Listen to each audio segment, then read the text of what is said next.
गुरु भगवान के शुक्राने हैं, गुरु भगवान को नमन है। भगवान की राय में राय मिलाओ। जो सतयुग के रूप में भगवान को पहचानेंगे और कलयुग के रूप में नहीं, उनकी जिंदगी सिर पीटते पीटते बीत जाएगी। जो सतयुग के रूप में तो पहचानेंगे भगवान को और कलयुग के रूप में नहीं पहचानेंगे, तो उनकी जिंदगी सिर पीटते पीटते बीत जाएगी। यह बुरा, आज ऐसा हो गया, कल ऐसा हो गया, रोते रहो जिंदगी भर, क्या होगा? और सच पूछो तो तुम्हारे पिताजी भी तुम्हारे बारे में ऐसे ही सोचते थे कि हमारा लड़का ऐसा हो गया, और उनके पिताजी भी अपने लड़के के बारे में ऐसे ही सोचते थे कि हमारा लड़का बिगड़ गया, हमारा लड़का ऐसा हो गया। वस्तुतः उनकी उम्र में और हमारी उम्र में जो 25 साल का फर्क पड़ता है, उसी में परिवर्तन आता है। जो 25 इयर्स का गैप है, उसी में परिवर्तन आता है। तो हम कहते हैं देखो, हमारे ज़माने में तो ऐसा होता था, अब इन छोरों को देखो, अब देखो कितने बिगड़ गए हैं ये। अब उनके बच्चे, जब उनके बच्चे होंगे तो कहेंगे देखो बच्चे कितने बिगड़ गए हैं। उसको वे स्वीकार करने को तैयार नहीं होते। सास का घूंघट एक हाथ लंबा था, उसकी बहू का घूंघट सिर पर आया और उसकी बहू का घूंघट कंधे पर चला गया। और उसकी जो बहू है ना, उसने साड़ी पहनती ही नहीं, तो घूंघट कहाँ से आवेगा? पहले सलवार सूट पहनती थी, अब जीन्स टॉप में आ गई, तो घूंघट कहाँ से आवेगा? अब सब बच्चे जीन्स टॉप पहनना चाहते हैं, साड़ी कौन पहनेगा? या लॉन्ग फ्रॉक पहन लेंगे, साड़ा वाड़ा कोई ना पहने। साड़ी पहननी ही नहीं आती उन्हें, तो उनके हो जाएंगी उसमें ब्यूटी पार्लर में, तो साड़ी पहनेंगी तो वो साड़ी पहनी जाएगी। तो कह रहे हैं ज़माना बहुत परिवर्तित हो गया। तो कह रहे हैं ये परिवर्तन उसका नहीं है, जैसी वो होती है, समाज होता है, वैसे ही सब हो जाते हैं। तो इसको आप ये मत सोचिए कि हमारी बहू बिगड़ गई, हमारा बेटा बिगड़ गया, सब ऐसे ही है। सबने यही कहा कि अब कलयुग आ गया। ऐसे ही कलयुग कहते जिंदगी बीत जाती है। जो है भगवान की ओर से आ रहा है, उसको उन्मुक्त हृदय से स्वीकार करते जाओ। भगवान की राय में राय मिलाओ। दुख नाम की कोई चीज़ है ही नहीं। कह रहे हैं जो बच्चे पहन रहे हैं, जैसे बच्चे कर रहे हैं, उसको उन्मुक्त हृदय से, खुले दिल से स्वीकार करो। ये मत कहो कि हमारे बच्चे बिगड़ गए, हमारे बच्चे ऐसे हो गए। तो लड़की कुछ भी पहने तो माता पिता को बुरा नहीं लगता, और बहू पहने तो बुरा लगता है।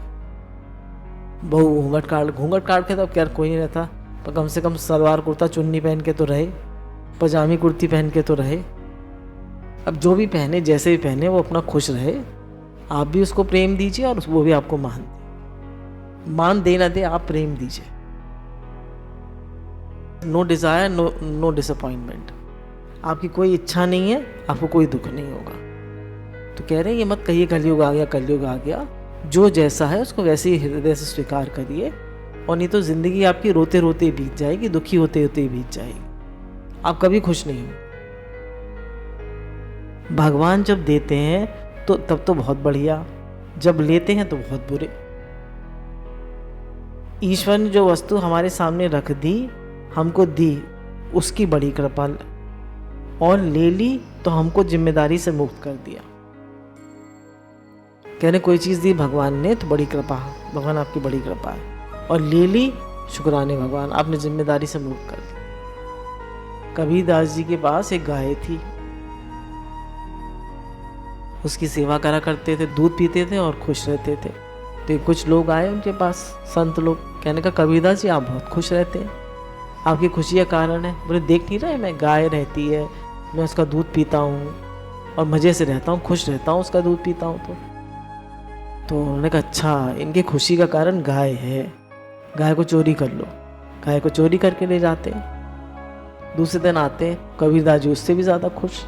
बोले अरे कबीरदास जी, आज तो आप कल से भी ज़्यादा खुश है, आपकी गाय कहाँ गई जो यहाँ बंधी रहती थी? बोले वो कोई ले गया जिसको ज़्यादा ज़रूरत थी, अच्छा हुआ चली गई। दूध दूना पड़ता था, गोबर कंडे थापने पड़ते थे, मक्खी मच्छर होते थे, मैं तो सबसे बच गया। तो अगर भगवान ने दे दी तो वाह वाह, और ले ली तो वाह वाह। हर हाल में वाही वाह है। प्रसन्न होना चाहिए, उसको देना भी ठीक और उसका लेना भी ठीक। कह रहे परमात्मा का देना भी ठीक और उसका लेना भी ठीक। ये जो अनुपयोगी चीज है वह जाएगी। कुछ हमारे दादा ने छोड़ा था। हमारे जो बाबा जी थे तो हमारी मम्मी से घूंघट नहीं कढ़वाते थे, मतलब इतना ही घूंघट कढ़वाते थे, बस ऐसे वाला नहीं कढ़वाते थे। तो हमारी दादी कहती थी, हो देखो बहुओं के साथ बैठे हैं ससुरा, कैसी बातें बतिया रहे हैं। कहते थे हमारे बाबा जी कि अगर मेरी 6 बहुएं आएंगी, अगर मैं 6 को घूंघट कढ़वाऊंगा तो जैसे ही मैं आऊँगा सब घूंघट काट के भाग जाएंगी और मुझसे कोई बात ही नहीं करेगी, तो इसलिए मैं बहुओं से घूंघट नहीं कढ़वाऊंगा। तो इतना ही बस वो जैसे सर ढकते हैं ना, इतना ही करवाते थे। तो ये इसीलिए कह रहे हैं ये जो अनुपयोगी चीज़ है वह जाएगी। कुछ हमारे दादाजी ने छोड़ा, कुछ हमारे दादाजी ने छोड़ा, कुछ हमारे पिताजी ने छोड़ा था, कुछ मैंने छोड़ा, कुछ बेटे छोड़ेंगे, कुछ बेटे के बेटे छोड़ेंगे। जो अनुपयोगी होगा वह छूटता जाएगा। उसके लिए रोने की कोई ज़रूरत नहीं है। ईश्वर की ओर से जो आवे सिर झुका के स्वीकार करते जाओ। तो कह रहे हैं उसके लिए रोने की ज़रूरत नहीं है कि हाय ऐसा हो गया, हाय ऐसा हो गया। रो मत, दुखी मत हो। अगर नहीं होता उन लोगों से तो तुम कर लो, है ना, आप कर लो, आप बना के खिला दो। कह दो आ जाओ बेटा हम बना के खिला देते, क्या हो गया। और वो बनाते तो बहुत अच्छा बना है बेटा, बहुत अच्छा, वेरी गुड। और नहीं तो कोई बात नहीं, आज हम बना के खिला देते हैं, कढ़ी चावल बना देते हैं, और बताओ तुम्हें क्या पसंद है, तुम बताओ, जो तुम बताओ वो बना देते हैं। कह रहे दुखी मत होइए, रोइए मत। Complain, no blames no complains. कहना आसान है, करना मुश्किल है, पर कह तो ले ही। कहने में क्या जाता है। तो कहने का मतलब ये है कि जब आपको एक्सपेक्ट नहीं करेंगे, प्रेम देंगे तो अगला भी सीखेगा, और अब एक्सपेक्ट करेंगे तो अगला भी नहीं सीखेगा। ईश्वर की ओर से जो आवे सिर झुका के स्वीकार करते जाओ। भगवान जो करें उसमें आनंद है। भगवान की राय में मिलाओ, पत्थर से सर मत टकराओ। कहने ज़माना परिवर्तित हो रहा है, ज़माना बदल रहा है, चीज़ें चेंज हो रही हैं। पहले देखिए हम लोगों में, जब हमारे टाइम में तो इतना रेस्टोरेंट में खाने का रिवाज नहीं था नहीं था। और अब पहले हमारे टाइम में घूमने का रिवाज कहाँ था कि हर समय हॉलिडे पे जा रहे हैं। अब कितना रिवाज हो गया है कि हर समय फॉरेन कंट्री घूमने जाना है, यहाँ जाना है, वहाँ जाना है। जैसी छुट्टियाँ हुई, बच्चे थोड़े भी पैसे वाले लोग होते हैं वो फॉरेन टूर को मारने चले जाते हैं। कितना चेंज हो गया है सब कुछ। तो कह रहे हैं इसलिए जो है उसको एक्सेप्ट करो, सर पत्थर से मत टकराओ। काल की गति को कोई रोक नहीं सकता, समय के परिवर्तन को कोई रोक नहीं सकता। कोई कितना भी धर्मात्मा होने की डींग हाके, दूसरे को भले समझा ले कि हम अखंड धर्मात्मा हैं, लेकिन जब वह अपनी ओर देखेगा तब उसको मालूम पड़ेगा कि वह या तो लोगों को धोखे में डाल रहा है अथवा स्वयं को धोखे में डाल रहा है। कहने कोई अखंड धर्मात्मा नहीं है। सब में थोड़ी थोड़ी कोई ना कोई कमी जरूर होती है ना। तो कोई भी पूर्ण नहीं है, इसलिए जो जैसा है उसको स्वीकार करिए। आपके अंदर भी तो कमी है, हमारे अंदर भी तो कमी है, उसके अंदर कमी है तो उसको भी स्वीकार कर लीजिए। कह रहे हैं अखंड धर्मात्मा कोई नहीं है। सभी के जीवन में धर्म अधर्म दोनों ही होते हैं। कोई नितांत दूध का धुला नहीं होता, ना कोई गंदगी में पला होता है।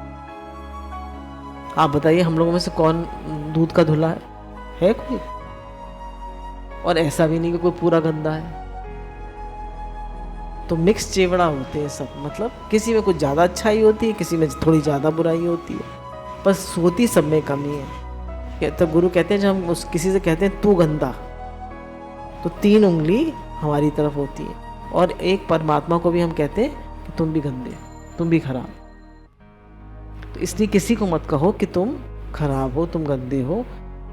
अंदर में यही भाव रखो, है ही भगवान। और जब हम किसी को कहते हैं कि भैया तुम बुरे हो, तुम खराब हो, तो उसकी क्या सर्कमस्टांसेस है, वो कैसे पला है, कैसे बड़ा है, उसने अपने घर में ऐसे ही देखा है, तो उसके ऐसे ही स्वभाव संस्कार है। किसी के स्वभाव संस्कार फर्क होते हैं, किसी के फर्क होते हैं। जैसे बात चलती है, एक तोता उनके यहाँ पला संतों के यहाँ, तो वो कहता था राम राम। एक उनके यहाँ पला कसाई के यहाँ, तो कहता था मारो काटो। तो हम कहते हैं ये कितना खराब तोता है, मारो काटो कहता है, उसकी क्या गलती है? कसाई क्या पला तो मारो काटो कहता है। सभी के जीवन में धर्म अधर्म दोनों ही होते हैं। कोई नितान दूध का धुला नहीं होता, कोई गंदगी में पला नहीं होता। ये जीवन का एक सत्य है, इसको स्वीकार किए बिना कोई सुख दुख में समान नहीं रह सकता, कोई शत्रु मित्र में समान नहीं रह सकता,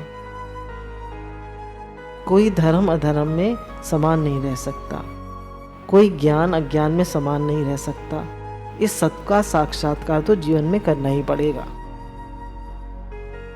कह रहे संसार में द्वंद्वी जोड़े हैं, अच्छाई के साथ बुराई भी है, तो कोई भी पूर्ण उस तरह से अच्छा नहीं हो सकता। हर एक से गलती हो जाती है, हमसे भी गलती हो जाती है। अब गलती हो गई तो उस गलती को लिए बैठे रहें,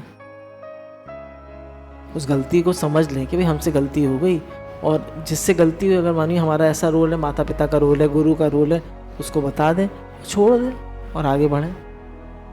तो जैसे गुरु बताते हैं कि 75% व्यक्ति ठीक है और 25% गलती है, तो 25% को इग्नोर कर दो। और अगर 75 गलत है और 25% अच्छाई है तो उसको छोड़ दो। क्योंकि अगर तुम 25% गलती को एक्सेप्ट नहीं करोगे तो तुम जिंदगी में अकेले रह जाओगे, तुम्हारे साथ कोई नहीं रहेगा। तो बच्चों की भी 25% जो कमी है उसको इग्नोर करना सीखो। सेवाधारी है उनकी भी 25% कमी को इग्नोर करना सीखो। जो साधक है उनकी भी 25% कमी को इग्नोर करना सीखो। अपनी भी कुछ गलतियां हो जाती हैं हमसे, उनको भी इग्नोर करना सीखो, है ना। हमसे भी गलतियां हो जाती हैं। तो कह रहे परफेक्ट कोई नहीं है, सबके अंदर कुछ ना कुछ कमी रहती है। कितनी दुनिया बदली अब तक, लेकिन परमात्मा में अंतर नहीं पड़ा।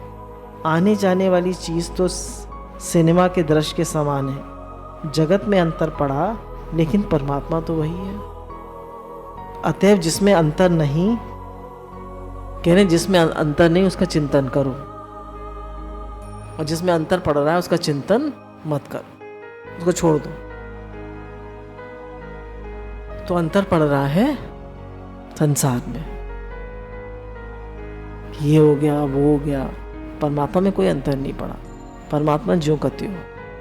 तो हम अपनी दृष्टि परमात्मा की तरफ रखें, संसार की तरफ ना रखें। गुरु भगवान के अनंत अनंत शुक्राने हैं।